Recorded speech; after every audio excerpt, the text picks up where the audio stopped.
वो तो अच्छा हुआ इस देश में मोदी जी की सरकार है। अगर कहीं यहाँ पर योगी जी की सरकार होती तो आधी रात पता चलता लाहौर भी हमारा हो गया। अच्छा, मैं आपको सही बता रहा हूँ। उसके बाद ये कहते भाई साहब इस्लामाबाद तो छोड़ दो, इस्लामाबाद में तो रहने दो। फिर योगी जी बोलते अगर इस्लामाबाद चाहिए तो फिर रावलपिंडी की तरफ थोड़ा बैकअप लो। यहाँ तक मेरा तो देखिए, पाकिस्तान का पहला प्यार है राहुल गांधी जी। ये तो आप पाकिस्तान के हाफिज सईद से लेकर के मौलाना मसूद अजहर तक बोलता हूँ ना कि कुत्ते पाल लो, बिल्ली पाल लो, वहम पाल लो या पिछवाड़े में बांस डाल लो, नहीं होना। लोकतंत्र है पत्रकार महोदय। खड़गे जी को बताइए, कोई हिटलर शाही नहीं है कि आप तलवार के दम पर सलवार पहना देंगे किसी को। कांग्रेस पार्टी अब तक 50 से ज्यादा चुनाव हार चुकी है और हर बार कहते हैं गिरते हैं सवारे मैदान जंग में। वो क्या गिरेंगे जो घुटनों के बल चलते। 24 में देखिएगा बम फटेगा, राहुल जीतेगा, इंडिया अलायंस की सरकार बनेगी। छत्तीसगढ़, मध्य प्रदेश, राजस्थान में कांग्रेस पार्टी पूर्ण बहुमत के साथ सरकार बनाएगी। बना ली क्या? बन गई क्या? तो देखिए, पाकिस्तान का पहला प्यार है राहुल गांधी जी।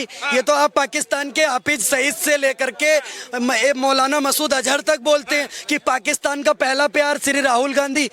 आपने उनके मुंह से सुना होगा। तो राहुल गांधी का पाकिस्तान प्रेम आज का थोड़ी है।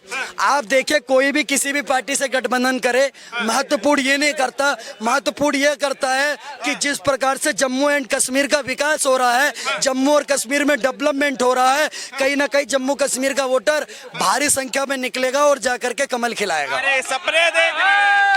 खड़गे जी कह रहे कश्मीर जीतेंगे तो पूरा भारत जीत लेंगे। देखिए, खड़गे जी क्या कह रहे, जीतेंगे। ये लोकतंत्र है पत्रकार महोदय। खड़गे जी को बताइए, कोई हिटलर शाही नहीं है कि आप तलवार के दम पर सलवार पहना देंगे किसी को। ये लोकतंत्र है, ये लोकतंत्र है। यहाँ पर जनता का शासन जनता के द्वारा और जनता के लिए किया जाता है। तो यहाँ पर जनता जनार्दन के सामने आपको झुकना पड़ता है, ना कि जनता जनार्दन को चैलेंज करना पड़ता है कि हम जीत लेंगे, दिखा देंगे, ये कर देंगे, वो कर देंगे। ये कहने से नहीं होगा। आपको नतमस्तक होना पड़ेगा जनता के आगे और जनता जनार्दन जिसको चाहेगी वोट करेगी।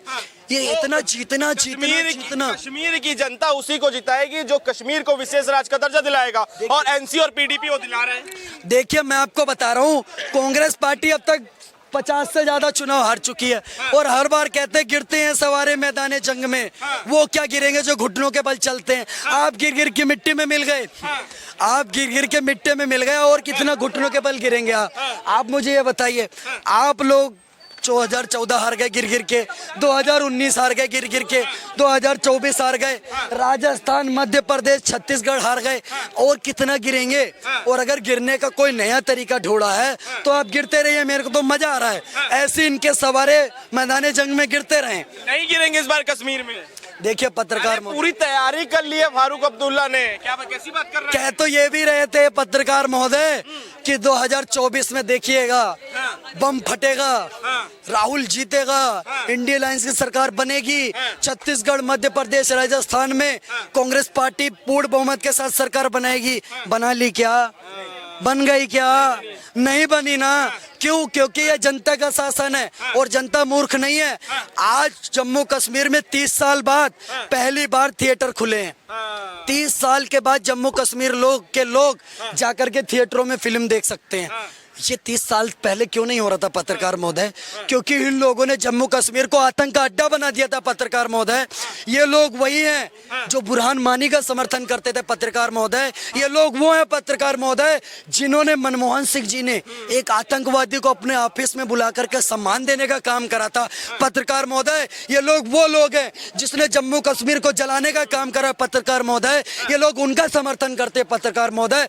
आज मुझे आप बताइए, वही महबूबा मुफ्ती हैं, ये वही महबूबा मुफ्ती हैं जो कहती है पत्थरबाजों को छोड़ दो, पत्थरबाजों को रिहा कर दो। ये लड़के हैं, इनसे गलती हो गई, इनको माफ कर दीजिए, इनको बिरयानी खिलाइए।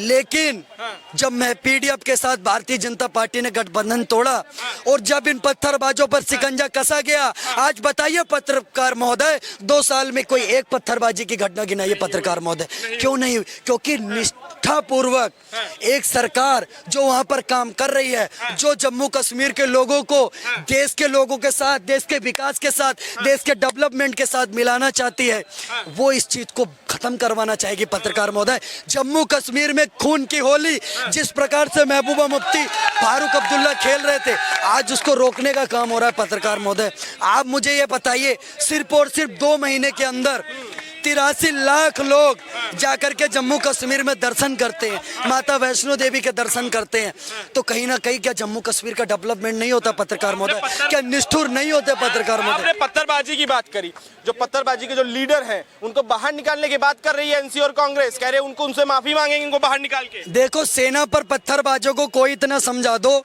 ये गांधी के गाल नहीं है, उनको इतना बतला दो। और मोदी जी से कहना चाहता हूँ, सेना को आदेश थमा दो, घाटी खैर नहीं होगी, और जहां तिरंगा नहीं मिलेगा उनकी खैर नहीं होगी। क्लियर सी बात है पत्रकार महोदय, जो भारतीय सेना के तिरंगा का सम्मान नहीं कर सकता, उसको हम उसी भाषा में समझाएंगे। कश्मीर का अलग भाषा झंडे में की मांग कर रहे हैं फारूक अब्दुल्ला। देखिए, मैं आपको क्या बताना चाहता हूँ, झंडा सिर्फ इस देश का एक ही है, तिरंगा। उसके अलावा अगर कोई झंडा लेने की कोशिश करता है, बुरहान मानी ने कोशिश करी थी, जाकिर नाइकू ने कोशिश करी थी, याकूब मेमन ने कोशिश करी थी, और ऐसे इनके बहुत सारे चाहने वाले नए नए कमांडरों ने कोशिश करी थी, आज मिट्टी में मिल गए हैं, 72 हुरों के पास पहुंच गए हैं। और मैं तो कहता हूं कि कोशिश करते रहिए। बहुत मजा आता है जब मैं ये न्यूज सुनता हूं कि पाकिस्तान के आतंकियों से मुठभेड़ जारी, सेना ने 4 आतंकियों को मार गिराया, दिल खुश हो जाता है कि 72 हुरों से मिलवा दिया। 370 वापस आएगी फारूक अब्दुल्ला जब जीतेंगे। पत्रकार महोदय, मेरी बात सुनिए, इन लोगों के बस की कुछ भी नहीं है। ये बस ये कहते हैं हम यहाँ जाएंगे वहाँ जाएंगे, ये कहीं नहीं जाएंगे। ये इंडियन आर्मी के हाथों से मारे जाएंगे, ये ऐसी गोली खाएंगे, ये ऐसा रॉकेट लॉन्चर लॉन्च करवाएंगे अपनी छाती पर कि अब सिर्फ और सिर्फ जन्नत में पाएंगे। आखिरी सवाल है, पीडीपी महबूबा मुफ्ती की पार्टी का जो मैनिफेस्टो आया उसमें उन्होंने कहा है जो पाकिस्तान के साथ ट्रेड रुका हुआ था हम उसको वापस से चालू करवाएंगे। देखिए, मैं कहता हूँ पाकिस्तान का जो यार है, जो पाकिस्तान का प्यार है, महबूबा मुफ्ती के बारे में क्या बोलूं पत्रकार महोदय, वो महिला अपनी मम्मी जी की देवरानी है महबूबा मुफ्ती जी। ये आपको पता नहीं होगा अभी तक। महबूबा मुफ्ती जी अपनी मम्मी की देवरानी है, तो सोचिए उन्होंने अपने चाचा जी से शादी करी है, तो महबूबा मुफ्ती जी बहुत अच्छी महिला है। अब उनसे ऐसी पाकिस्तान के प्रेम वाली भाषा ही आपको सुनने को मिलेगी। लेकिन मैं महबूबा मुफ्ती जी को बताना चाहता हूँ कि नई सदी का भारत है ये, 62 वाला दौर नहीं। हम दुनिया के दादा हैं, हम दिल्ली हैं, लाहौर नहीं। और उरी का उत्तर घर में घुस के ठोक के देना सीख लिया, पुलवामा का उत्तर बालाकोट से देना सीख लिया। इस बात को महबूबा मुफ्ती जितनी जल्दी समझ जाएंगी उनके लिए उतना अच्छा रहेगा। वरना इंडियन आर्मी है ये। आपने एक गाना सुना होगा, जीते हमेशा जो हारे कभी ना, और घुसकर जो मारे वो है भारतीय सेना। तो ठोक ठोक करके इनकी हालत ऐसी कर देंगे जैसे आज हाफिज सईद की हालत हो रखी है, जैसे आज पाकिस्तान के सबसे बड़े आतंकवादी, एक उसका क्या नाम है, मौलाना मसूद अजहर की हो रखी है। वो तो सपने में भी आंख बंद करता है और कहता है, ऐसे आंख बंद करता है, कहता है अभिनंदन अभिनंदन। तो एक व्यक्ति अगर उसके सपनों में जाता है और ऐसा तहलका मचा करके आ रहा है, तो सेना के जब गोरखा रेजिमेंट के, राजपूत रेजिमेंट के, जाट रेजिमेंट के, सिख रेजिमेंट के जब जवान कूदेंगे और उन 2.25 2.5 फुट वाले इन जवानों को जब मार लगाएंगे, तो आपने चीखे डोकलाम में भी सुनी होंगी कि किस प्रकार से भागते हुए नजर आते हैं। पाकिस्तान वाले बड़ी खुशी मना रहे हैं कि कह रहे हैं कि अब कश्मीर में इलेक्शन आ गया, कश्मीर हमारा होगा। देखिए, मैं आपको बता देना चाहता हूँ, वो तो अच्छा हुआ इस देश में मोदी जी की सरकार है। अगर कहीं यहाँ पर योगी जी की सरकार होती तो आधी रात पता चलता लाहौर भी हमारा हो गया। अच्छा, मैं आपको सही बता रहा हूँ। उसके बाद ये कहते भाई साहब इस्लामाबाद तो छोड़ दो, इस्लामाबाद में तो रहने दो। फिर योगी जी बोलते अगर इस्लामाबाद चाहिए तो फिर रावलपिंडी की तरफ थोड़ा बैकअप लो, यहाँ तक मेरा है। मैं कहता हूँ भाई साहब हल्का हाथ रखो, हल्का हाथ रख के रखो, नहीं तो किसी दिन, अभी ये चाय वाला है, गाय वाला अगर आ गया तो इस्लामाबाद से लेकर के लाहौर से लेकर रावलपिंडी तक ऐसे भगा भगा करके मारेगा, ऐसे भगा भगा करके मारेगा जैसे इस टाइम इजराइल हमास को भगा भगा के मार रहा है। कह रहे हैं कि 370 भी हटा देंगे, 370 को रिस्टोर करेंगे हम। वही बात बोलता हूँ ना कि कुत्ते पाल लो, बिल्ली पाल लो, वहम पाल लो या पिछवाड़े में बांस डाल लो, नहीं होने वाला, नहीं होने वाला। अरे कह रहे सरकार हाँ बनी तो होगा। क्यों बनेगा सरकार भाई? ऐसे करप्ट को कौन लेके आएगा भाई? ऐसे करप्टेड लोगों को हम लेके आएंगे? नहीं लेके समझिए, आएंगे। नेशनल कॉन्फ्रेंस क्या नाम है, कश्मीर की सबसे बड़ी पार्टी, अरे कहीं- और कांग्रेस इस समय एलओपी है कांग्रेस में, राहुल गांधी। कश्मीर की जनता जानती है कि कश्मीर को, ठीक है, नरक से निकालने का कार्य किसने किया है? मोदी सरकार ने करा है, ठीक है, नरक से निकालने का कार्य। तो कश्मीर की जनता जानती है कि कौन कश्मीर के लिए बढ़िया नेता होगा, ठीक है। और ये राहुल गांधी और फारूक अब्दुल्ला के कहने से नहीं होगा। ऐसे लोग जो है ना अलगाववाद है, ठीक है, अलगाववादी लोग हैं। अलगाववादी लोगों का समर्थन कश्मीर की भी जनता नहीं करेगी। जो एक्चुअल राष्ट्रवाद अगर उनके मन में होगा तो, अगर राष्ट्रवाद नहीं होगा तो वो लोग सपोर्ट करेंगे भाई। महबूबा मुफ्ती ने बोला, बोलिए ना कि अब काहे अब ये मतलब का उछल कुदल रही है इस उम्र में, 50, 55, 60, 65 साल की हुई है, अब कूदने की क्या जरूरत है? बिना काम के कूद रही है। ऐसे आतंकवादी संगठनों को सपोर्ट करने वाले लोग आज बोलेंगे कि हम पाकिस्तान से जाके ये करेंगे, बिजनेस करेंगे, व्यापार करेंगे पाकिस्तान के साथ। अरे ऐसे लोगों को सबसे पहले कुर्सी पे बैठने का मौका ही नहीं देंगे हम सनातनी, ठीक है। और बात करते हैं कश्मीरी जो कश्मीर में वहाँ पे जो मुस्लिम है, मैं उनसे एक ही रिक्वेस्ट करूंगा, अगर एपीजे अब्दुल कलाम साहब को मानते हैं तो ऐसे पार्टी को जिताइए जो राष्ट्र हित की बात करे। और अगर आप कसाब को मानते हैं, यासीन मालिक जैसे आतंकवादी को मानते हैं तो आप कीजिए कांग्रेस को सपोर्ट कीजिए। अगर वैसे लोगों को मानते हैं, फिर से आप चाहते हैं कि कश्मीर में वैसे ही अपराध हो, कश्मीर में वैसे ही ब्लास्ट हो, तो आप कीजिए ऐसे लोगों को सपोर्ट।